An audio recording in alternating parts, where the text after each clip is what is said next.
Hello everyone, welcome to my channel ComScholar. This is the continuation video on internal reconstruction. So let's start with the question number 4. आपको balance sheet given है, that is share capital. मैं direct जो है यहाँ पर notes to account में आ रहा हूँ ताकि आपको जो है इजीली ब्रेकअप पता चलें. सो 2 लाख इक्विटी शेयर्स हैं आपके ऑफ ₹10 ईच. ₹8 कॉल्ड अप है तो 16 लाख. 8,000 10% प्रेफरेंस शेयर्स और ₹100 ईच 8 लाख. टोटल होगा आपके 24 लाख.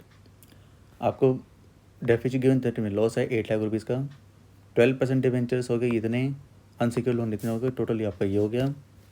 बैंक में ओवरड्राफ्ट है 1 लाख रुपए का. लैंड बिल्डिंग कितनी है, प्लांट मशीनरी कितनी है, एंड गुडविल आपको गिवन है दैट इज ऑफ ₹90,000. ऑलराइट.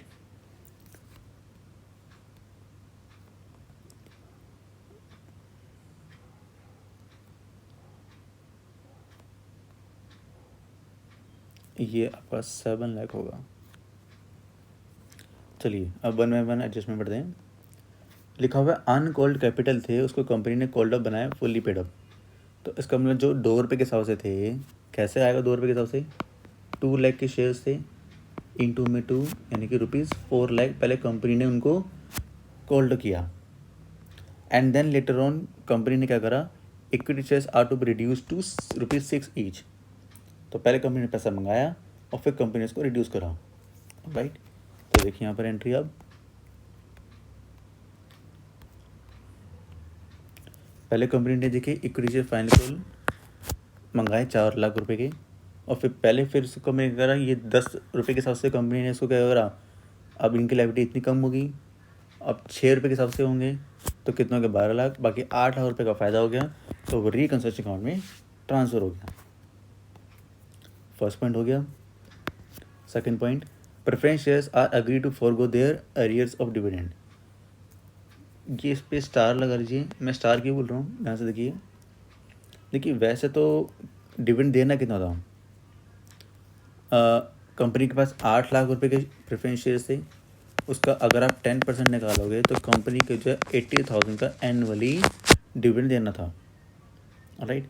लेकिन अगर मान लीजिए डिविडेंड अगर एरियर होता तो वो कंपनी के बैलेंस शीट में लायबिलिटी साइड में शो भी होना चाहिए. चेक करते हैं क्या शो हो रहा है लायबिलिटी साइड में. जी नहीं. देखिए यहाँ पर देखिए, ना तो नॉन करंट में, करंट लायबिलिटी में कहीं भी शो नहीं हो रहा. इवन अगर नोट्स अकाउंट में देखिए लॉन्ग टर्म बैलेंस गिवन है, ये देखिए ये गिवन है आपको, शॉर्ट टर्म में ये गिवन है. तो इसका मतलब कंपनी के ऊपर वैसे प्रेफरेंशियल डिविडेंड की कोई एंट्री ही नहीं है.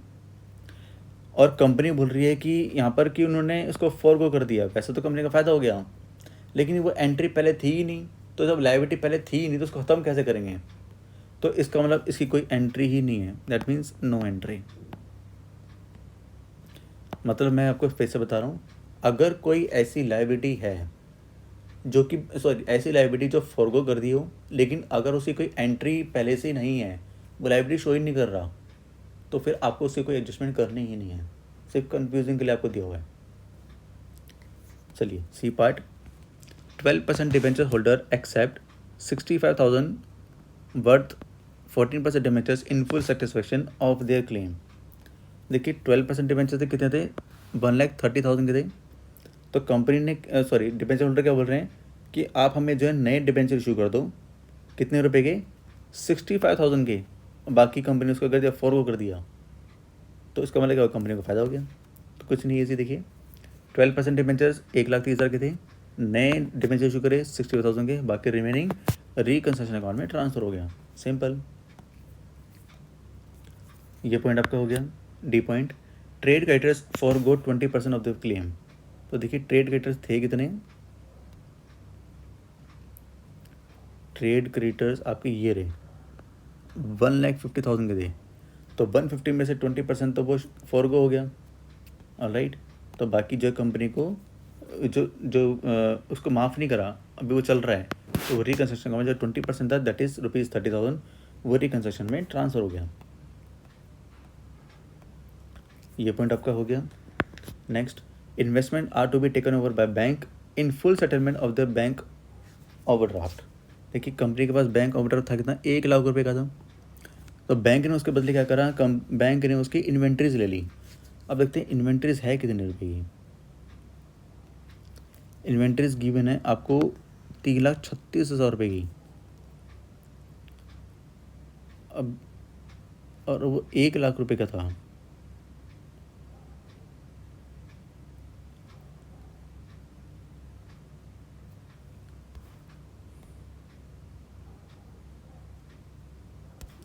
सॉरी,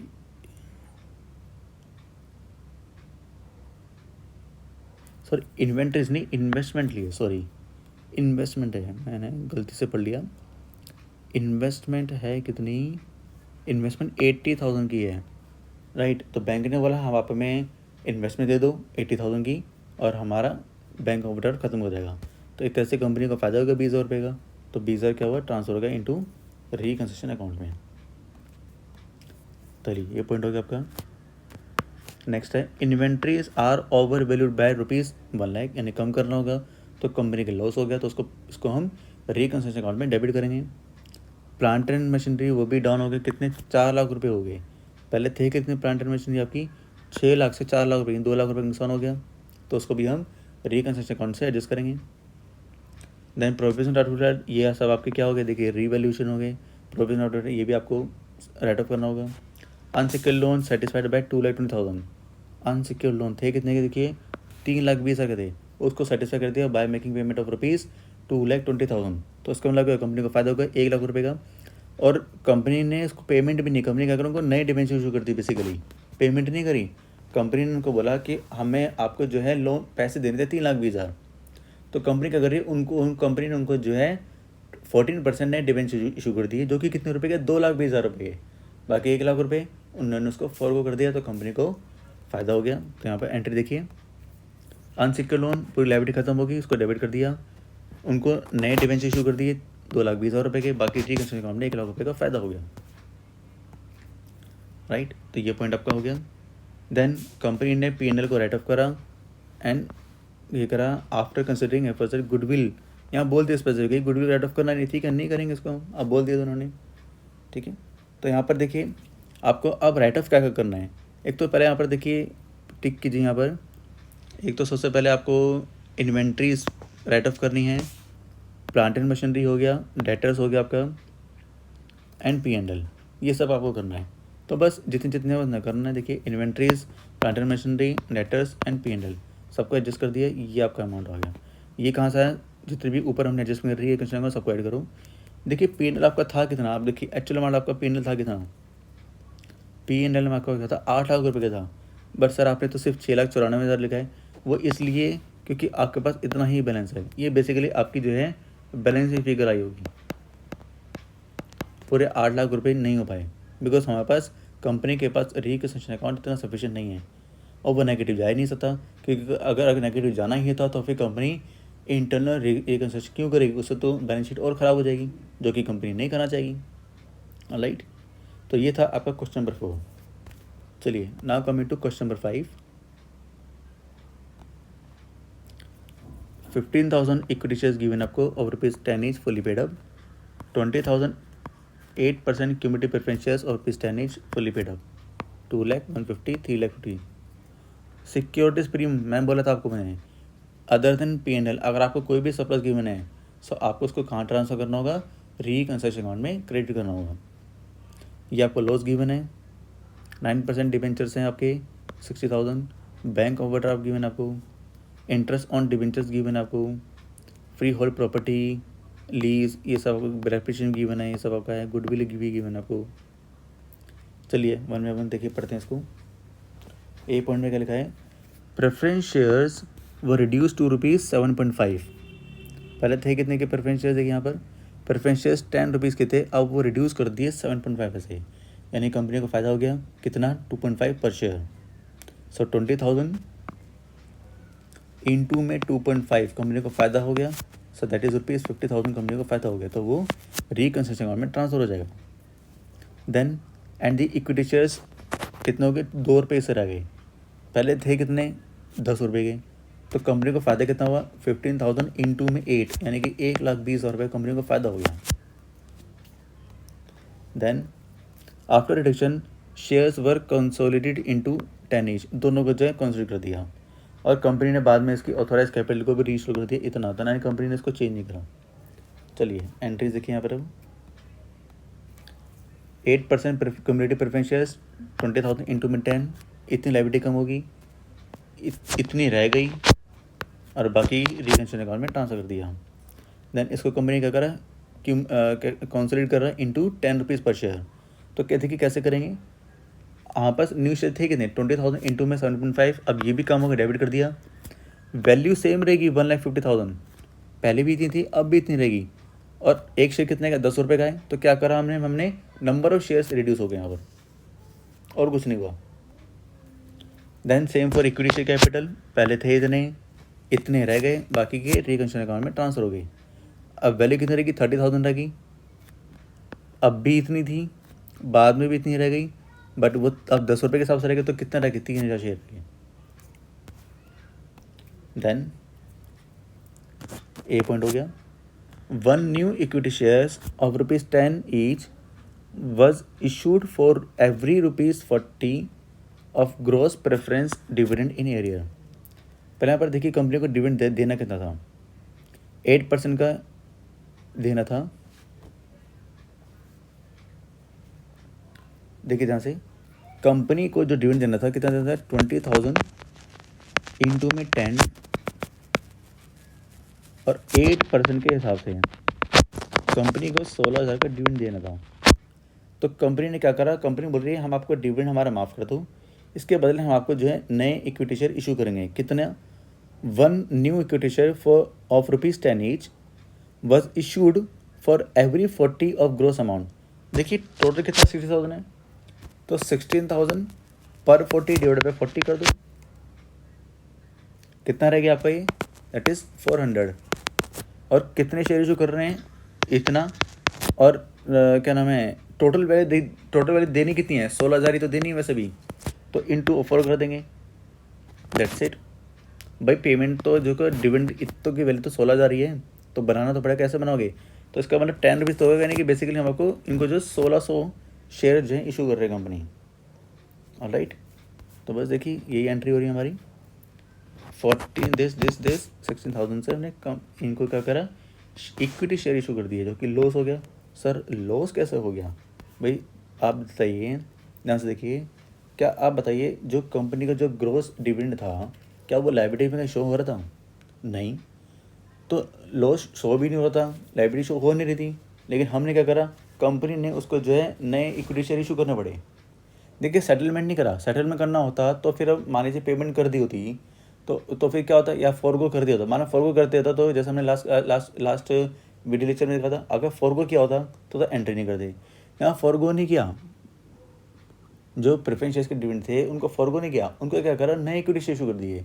तो जब नए इक्विटी शेयर इशू करेंगे उसको तो एंट्री करनी ही पड़ेगी ना, तो इसका मतलब क्या हुआ, एक और नई लाइबिलिटी क्रिएट होगी, यानी कि डिविडेंड तो आपका तो लाइबिलिटी पे पहले शो हो नहीं रहा था, उल्टा आपके जो है इक्विटी शेयर इशू हो गए, कितने रुपये के 16,000 रुपये गए, तो कंपनी की लाइबिलिटी क्रिएट होगी, तो उसको कंपनी क्या करा, रिकंसिडर अकाउंट में से एडजस्ट कर दिया। चलिए नेक्स्ट,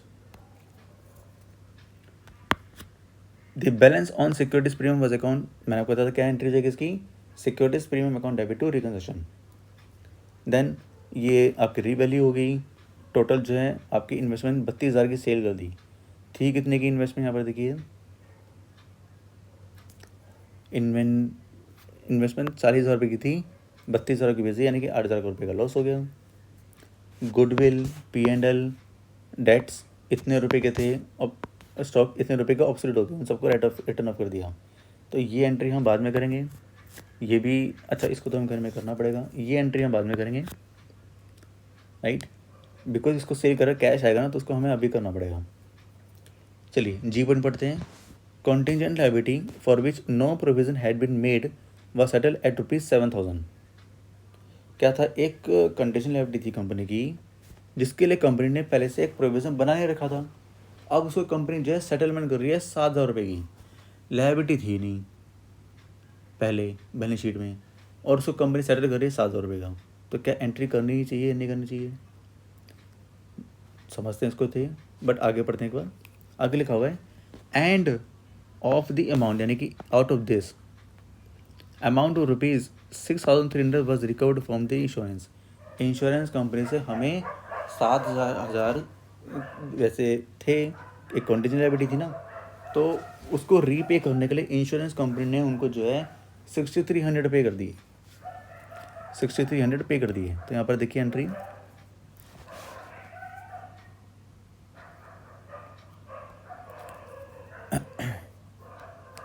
इंश्योरेंस कंपनी डेबिट कर दिया, वो डेटर थे ना हमारे, एक तरह के एसेट थी हमारी, क्रेडिटर थे कितने के हमारे 7,000 के, तो इसका मतलब बाकी 700 रुपये हमें तो अपने पॉकेट से पे करना पड़ेगा, तो वो लॉस हो गया, तो हमने इसको डेबिट कर दिया।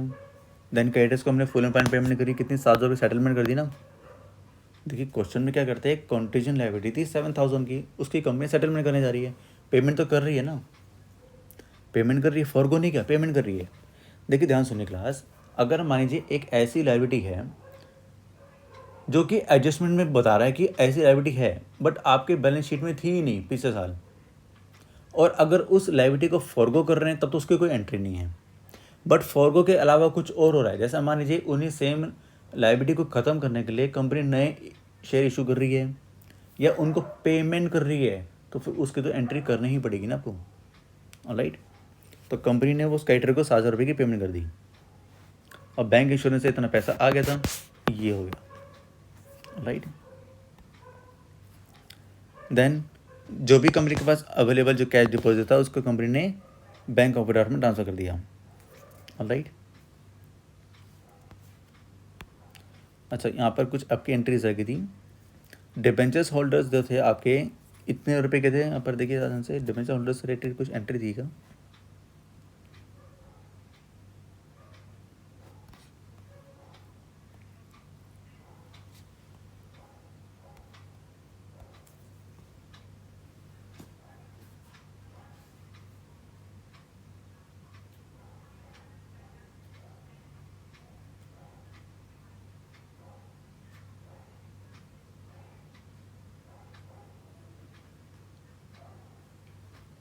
अच्छा क्लास, मैं ना एक्चुअली एक ना आपकी स्टेटमेंट लिखना भूल गया, एडजस्टमेंट मैं आपको भी ओरली बता रहा हूँ, बट मैं आपको एक PDF की फिल आपको दे दूँगा। देखिए लैंग्वेज ये है कि debenture holders took over the free hold property eight N agreed value of ₹75,000, यानी कि डिबेंचर होल्डर देखिए यहाँ पर थे कितने के, डिबेंचर होल्डर थे 60,000 रुपये के थे, और सिक्योर था अगेंस्ट फ्री होल्ड प्रॉपर्टी, तो डिबेंचर होल्डर को पेमेंट कितनी थी, 60,000 की दी थी। तो इसका मतलब क्या करा, डिबेंचर होल्डर ने उनकी जो इन्वेस्टमेंट थी ना, फ्री होल्ड प्रॉपर्टी, उसको लेने का ले लिया। फ्री होल्ड प्रॉपर्टी देखिए थी कितने की, 60,000 रुपये की थी, कॉस्ट थी उसकी, राइट। उस पर डेप्रिसिएशन था 18,000 रुपये का, तो वैल्यू कितनी रहेगी उसकी, थी कितनी वैसे उसकी 42,000 की थी, और कंपनी ने उसको ले लिया, तो उसका मतलब क्या होगा, कंपनी को फ़ायदा हो गया ना यहाँ पर। तो यहाँ पर देखिए डिबेंचर्स होल्डर्स को देखिए इतनी पेमेंट करनी थी हमें 60,000 की, इतना इंटरेस्ट था, पहले इसको हमने क्या करा 9% डिबेंचर होल्डर में कन्वर्ट करा। फ्री होल्ड प्रॉपर्टी पहले थी कितनी, 60,000 रुपये की थी, 75 रुपये की होगी, तो फ़ायदा जो हमने रिकंस्ट्रक्शन अकाउंट में ट्रांसफ़र कर दिया। इसके बाद उन डिबेंचर्स होल्डर को, यानी कि ये वाले, इन्होंने क्या करा, वो फ्री होल्ड प्रॉपर्टी ले ली जो कि 75,000 में ले ली, तो वो हमने यहाँ लिख दिया, राइट। तो और बाद में आगे क्या लिखा हुआ है यहाँ पर देखिए, बाद में ये लिखा हुआ है and the balance that is paid to the company after deducting amount due to them. इसका मतलब क्या हुआ, यहाँ पर देखिए, अगर आप एंट्री यहाँ ध्यान से देखिए डिबेंचर्स होल्डर को पेमेंट हमने कितनी करनी थी, 60,700 की लेनी थी, लेकिन उल्टा उन्होंने हमारे फ्री होल्ड प्रॉपर्टी 75,000 रुपये के लिए, यानी उन्होंने एक्सेस अमाउंट की हमने उनसे ले लिया, तो जो एक्सेस अमाउंट था ना वो भी उन्होंने हमें कैश के थ्रू पेमेंट कर दी। तो एंट्री क्या होगी आपकी, bank account debit to 9% debentures इतना अमाउंट, यानी कि फ्री होल्ड प्रॉपर्टी थी इतने की, इतना हमारे पास लायबिलिटी थी, वो माइनस करके ये अमाउंट हो गया, ऑलराइट। मैं फिर से बोल रहा हूँ क्लास, मैं इसका PDF की जो लिंक जो है आपको मैं डिस्क्रिप्शन बॉक्स में शो कर दूंगा, आप वहाँ से पूरा जो ये क्वेश्चन जो सेटअप है, ये जो प्रैक्टिस क्वेश्चन है, वहाँ से डाउनलोड करके आप क्वेश्चन देख सकते हो, राइट। चलिए बस अब हमें क्या करना है, सारे जितने भी रीवैल्यूएशन थे या सब थे उनको जो है P&L को सबको हमें राइट ऑफ करना होगा। तो देखिए बैंक ओवरड्राफ्ट पेमेंट कर दी थी, इतनी रह गई। इसके बाद ट्रेड इन्वेस्टमेंट यहाँ पर देखिए लॉस हो गया था, ठीक है, सेल करा था उनको लॉस पे। फिर इसके बाद जितनी भी plant and machinery, goodwill, debtors, provision जो था, स्टॉक, पी एंड एल सबको हमने एंट्री करी। ये आपका टोटल आया था, सब आपका ये राइट ऑफ हो चुका, राइट।